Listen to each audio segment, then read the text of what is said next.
덫에 걸려 피 흘리던 새끼 호랑이, 소녀는 왜 그냥 지나치지 못했을까요?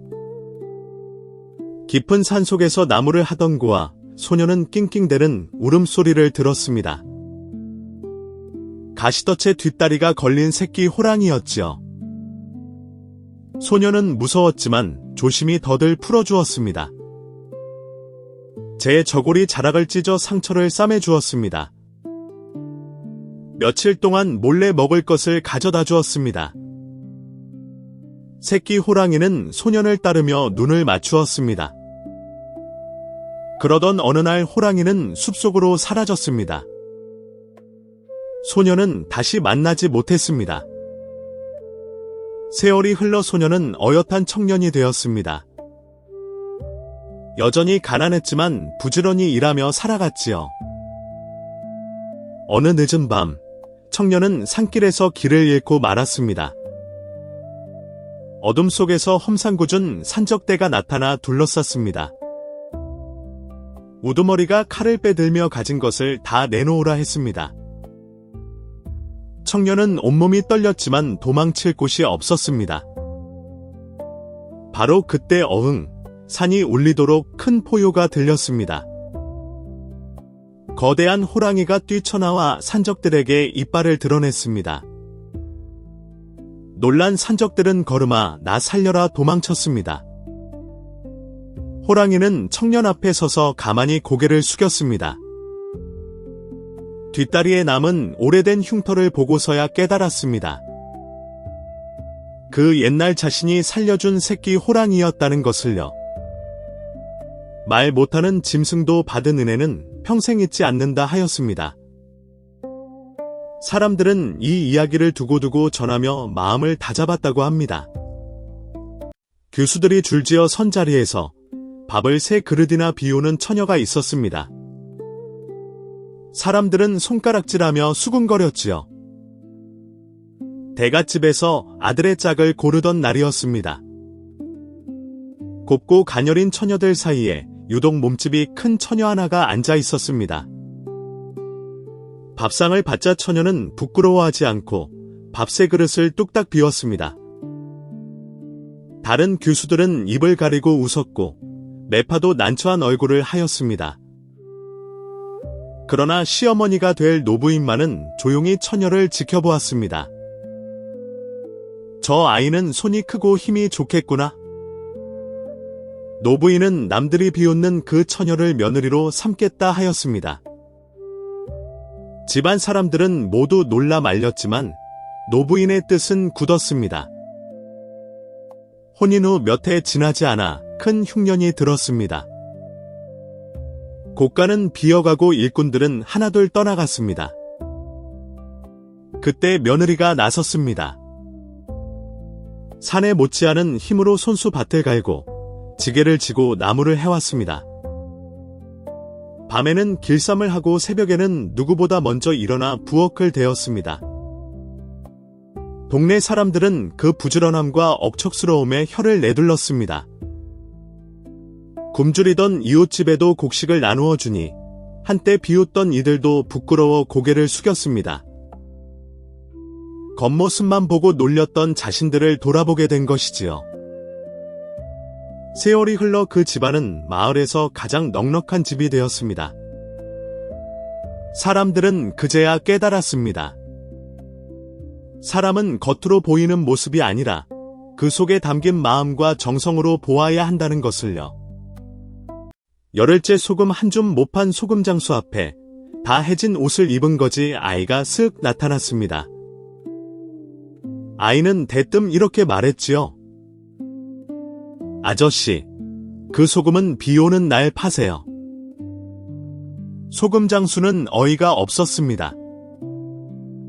비가 오면 장에 나오는 사람도 없을 텐데 하필 비 오는 날이라니요. 되물으려 고개를 드니 아이는 온데간데 없이 사라졌습니다. 며칠 뒤 정말로 장마가 시작되었습니다. 다른 장사치들은 비를 피해 하나둘 문을 닫았습니다. 소금 장수는 믿져야 본전이다 싶어 처마 밑에 지게를 폈습니다. 그런데 이게 웬일입니까?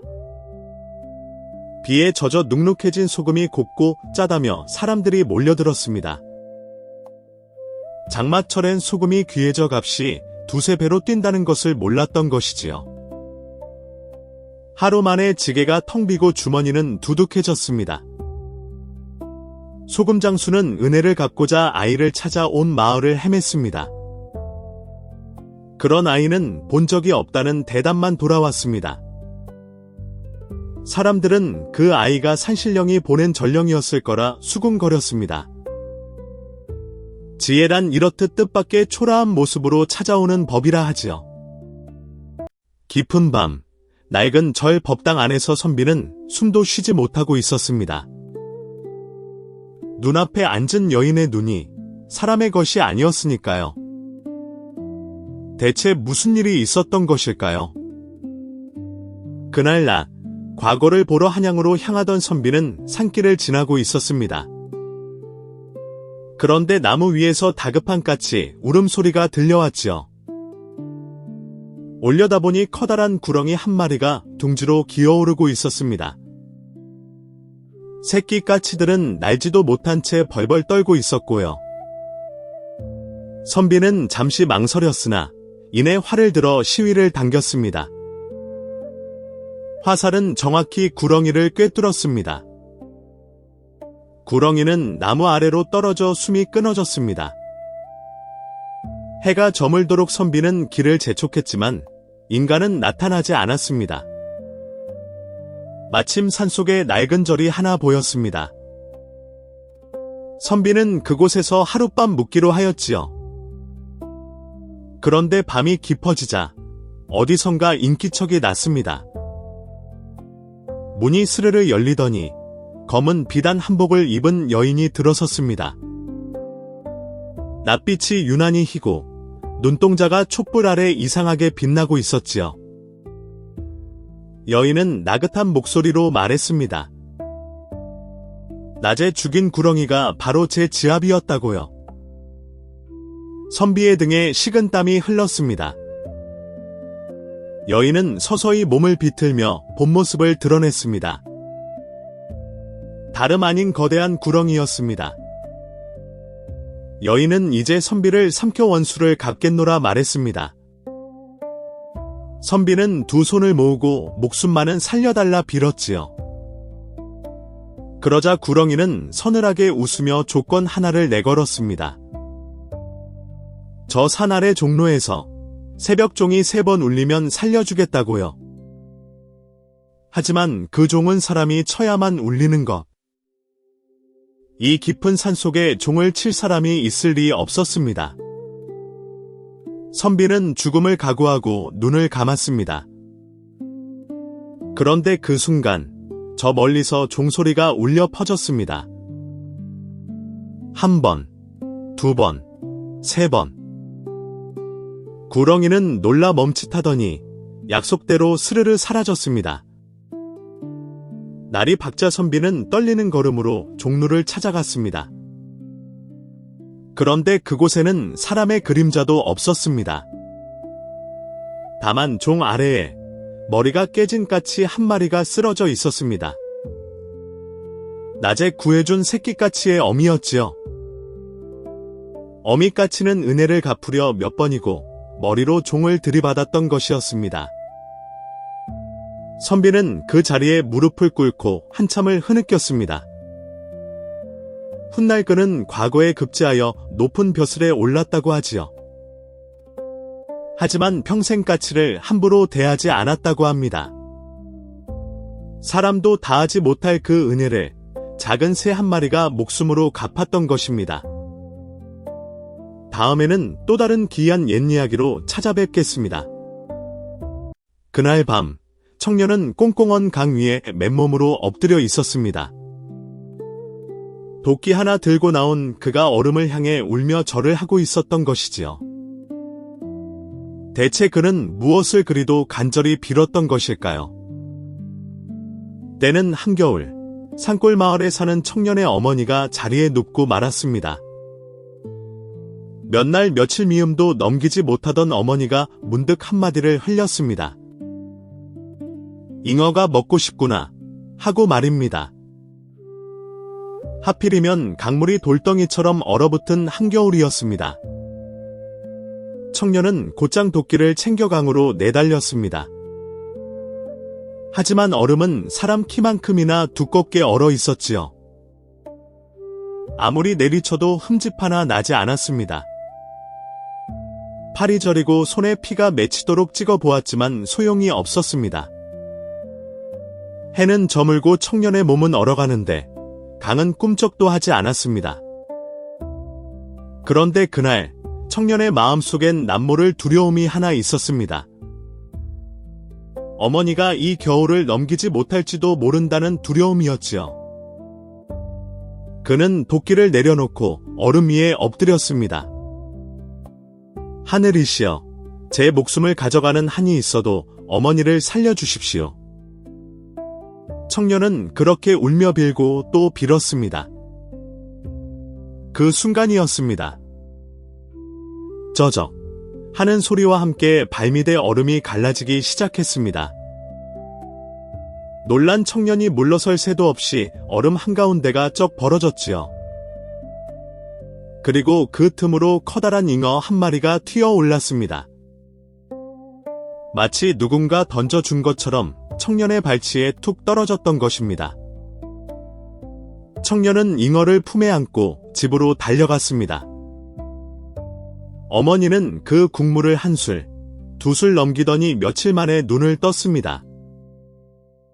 그러고는 놀랍게도 자리를 털고 일어나 앉는 것이었습니다. 마을 사람들은 두고두고 그 겨울의 얼음강 이야기를 전하였다지요. 지극한 마음이 하늘을 움직인다는 말은 아마도 이런 밤을 두고 하는 말이 아니었을까 싶습니다. 다음에는 또 다른 기이한 옛 이야기로 찾아오겠습니다. 동원 마당에 무릎을 꿇은 두 사내는 서로 삿대질을 하고 있었습니다. 원님은 이마를 짚은 채 사흘째 답을 내지 못하고 있었지요. 그런데 그 옆을 지나던 7살 아이가 불쑥 입을 열었습니다. 과연 이 아이는 무슨 말로 사건을 뒤집어 놓았을까요? 고을의 큰 은자, 뭉치를 잃어버린 송사가 벌어졌습니다. 장돌뱅이 두 사람이 서로 제 돈이라 우기고 있었지요. 한 사람은 얼굴이 둥글고 수염이 성긴 사내였습니다. 다른 하나는 턱이 날카롭고 낯빛이 유독 차분한 사내였지요. 둘 다 증인도 없고 증표도 없었습니다. 원님은 1회가 넘도록 판결을 내리지 못한 채 애를 태우고 있었습니다. 그날도 동원 아픈 사람들로 웅성거렸습니다. 마침 그 앞을 지나던 조막만 한 아이가 걸음을 멈추었습니다. 아이는 잠시 두 사내를 번갈아 보았습니다. 그 은자를 잃어버린 곳이 볕이 드는 곳이었는지 그늘진 곳이었는지 물었지요. 낯빛 차분한 사내가 대뜸 볕이 드는 곳이었다 답했습니다.